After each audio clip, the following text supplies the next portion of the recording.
Creators ক্লাবের এবারের নিবেদন এক প্রাচীন লোককথার হাস্যরসাত্মক পুনর্নির্মাণ।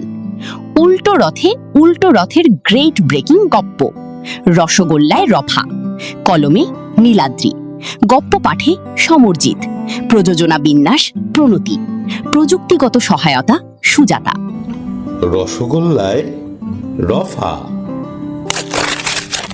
পুরীর মন্দিরের সবচেয়ে বড় ব্রেকিং নিউজটা কেউ বলে না, শোনো তবে হাঁড়ির খবর। আষাঢ় মাস, পুরীতে রথ রেডি, ঢাক কাঁসর ভিড়ে ভিড়াক্কার। জগন্নাথ, বলরাম আর বোন সুভদ্রা তিনজনে মিলে ব্যাগপত্তর গুছিয়ে চললেন মাসির বাড়ি, মানে কুচিন্ডা মন্দিরে। একেবারে পিকনিক মুড। আর এখানেই জগন্নাথ করলেন জীবনের সবচেয়ে বড় ভুল। ইউনিভার্সের সব স্বামীরা যে ভুলটা করে, বউকে বলে যাননি। হ্যাঁ, স্বয়ং মহালক্ষ্মীকে না বলেই কেটে পড়েছেন।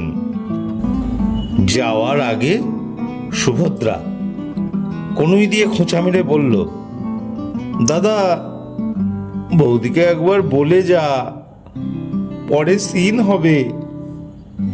জগন্নাথ বললেন, আরে ধুর, দুদিনের তো ব্যাপার, এসে সরি ফরি বলে ম্যানেজ করে নেব, কি আর হবে। এই দুদিন যে 8 দিনে গিয়ে ঠেকবে কে জানতো। এদিকে মন্দির পুরো ফাঁকা, লক্ষ্মী দেবী একা সিংহাসনে বসে। প্রথম দিন, আহা, থাক, গেছে। দ্বিতীয় দিন, একটা মেসেজ তো করতে পারতো, একটা মিসড কল।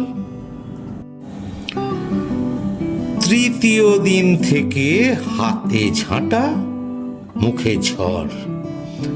মাসির বাড়ির পোড়া পিঠে এত টেস্টি, বউয়ের হাতের বিরিয়ানি ভুলে গেলি? আসুক এবার, দরজার কড়া নাড়লেই বুঝবে। নারদ এসেছিল খবর লাগাতে। মা, প্রভু তো ওখানে পোড়া পিঠে খেয়ে দারুণ আনন্দে। লক্ষ্মীর চোখ পাকিয়ে, এই নারদ, তুমি একদম দালালি করতে আসবে না। যাও গিয়ে তোমার প্রভুকে বলো উনি যেন ওনার মাসিকে। তারপর এলো সেই ঐতিহাসিক দিন, বাহুড়া যাত্রা, বাড়ি ফেরার পালা। 3টে রথ এসে থামলো সিংহদ্বারে। জগন্নাথ ফুরফুরে মেজাজে। 8 দিন মাসির হাতের খাওয়া খেয়ে গাল দুটো রসগোল্লার মতো ফুলে গেছে। ভাবছেন, ঘরে ঢুকে লক্ষ্মীর হাতের গরম ভাত, ঘি, আলু সেদ্ধ। রথ থেকে নেমে বুড়ুর করে দরজায় টোকা, লক্ষ্মী জানু, সোনা, খোলো না, আমি চলে এসেছি। ভেতর থেকে পিন ড্রপ সাইলেন্স। আবার টোকা, এবার একটু জোরে, লক্ষ্মী শুনছো? ভেতর থেকে ভারী গলায়, কেড়ে? জগন্নাথের গলা শুকিয়ে কাঠ। আমি গো, তোমার পতিদেব, জগৎপতি জগন্নাথ। ভেতর থেকে উত্তর এলো, কোন জগন্নাথ? চিনি না তো। আমার জগন্নাথ 8 দিন আগে বউকে ফেলে রেখে মাসির বাড়ি ফিস্টি করতে গেছে। আপনি ভুল দরজা এসেছেন, কাটুন। পাশে বলরাম ফিসফিস করে বলছে, বলেছিলাম না একটা হোয়াটসঅ্যাপ অন্তত করে যা, এখন বোঝ ঠেলা। সুভদ্রা বলল, দাদা তুই তো গায়া ফুল কেস খেয়ে গেছিস। এদিকে বাইরে হাজার হাজার ভক্ত লাইভ করছে। ক্যাপশন: জগন্নাথ ধরা খেয়েছেন, বউ দরজা খুলছে না। জগন্নাথ প্রথমে বলরামকে পাঠালেন। বলরাম গিয়ে কাঁচু মাচু মুখে, বৌদি ছোট ভাই তো, অবুঝ, ছেড়ে দাও। লক্ষ্মী: তুমিও তো ওর সাথেই ছিলে, ফুচকা খেয়েছো, তুমিও বাইরে দাঁড়াও। সুভদ্রাকে পাঠালেন। লক্ষ্মী সুভদ্রাকে ভালোবাসেন, তাই একটু গললেন, কিন্তু দরজা খুললেন না। বললেন, তুই ভেতরে আয়, তোর দাদা বাইরেই থাকবে। 2 দিন কেটে গেল। জগন্নাথ সিংহদ্বারের সামনে বসে মশার কামড় খাচ্ছেন।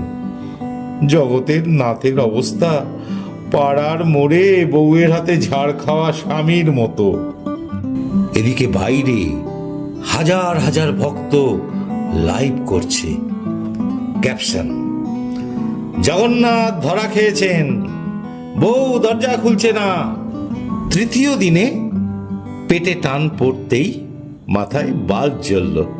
তিনি পান্ডাকে ডাকলেন, শোন, দৌড়ে যা, পুরীর ফেমাস নৃসিংহ সুইটস থেকে 2 হাঁড়ি একদম গরম তুলতুলে রসে টইটুম্বুর রসগোল্লা নিয়ে আয়। না, 2 হাঁড়ি না, 3 হাঁড়ি আন, রিস্ক নেব না। গরম রসগোল্লার হাঁড়ি আসতেই পুরো সিংহদ্বার মম করছে। জগন্নাথ এবার সিনেমার হিরোর মতো হাঁটু গেড়ে বসে দরজার ফাঁক দিয়ে হাঁড়িটা ঠেলে দিয়ে বললেন, লক্ষ্মী, ভুল হয়ে গেছে গো, প্রমিস। আর জীবনেও তোমাকে না বলে মাসির বাড়ি কেন, পাড়ার চায়ের দোকানেও যাব না। এই নাও তোমার ফেভারিট। ভেতরে 10 সেকেন্ড সব চুপ। তারপর ছ্যাক করে হাঁড়ির ঢাকনা খোলার আওয়াজ। তারপর লক্ষ্মী একটা রসগোল্লা মুখে পুড়ে ফেলেছেন। জগন্নাথ বুঝলেন বরফ গলছে, রসগোল্লা গলছে, বউও গলছে। কি গো, মিষ্টি হয়েছে? ক্যাচ করে দরজা খুলে গেল। লক্ষ্মী দাঁড়িয়ে আছেন, এক হাতে রসগোল্লার হাঁড়ি আর এক হাতে হাফ খাওয়া রসগোল্লা। মুখে রাগ আর রসের এক দারুণ ককটেল। বললেন, ভেবেছ 2 হাঁড়ি রসগোল্লা দিয়ে পার পেয়ে যাবে? শোনো, এই লাস্ট বার মাফ করলাম, এর পরের বার মাসির বাড়ি যেতে হলে আগে ফর্ম ফিল আপ করতে হবে, আমার সাইন লাগবে, মনে থাকবে? জগন্নাথ কান ধরে এক পায়ে দাঁড়িয়ে, হ্যাঁ সোনা, মনে থাকবে। তুমি বললে আমি রথের চাকাও খুলে দেব। লক্ষ্মী ফিক করে হেসে ফেললেন। ঢং করতে হবে না, ভেতরে এসো। আর হ্যাঁ, হাঁড়িতে হাত দেবে না, পুরোটা আমার। তুমি 8 দিন অনেক খেয়েছো।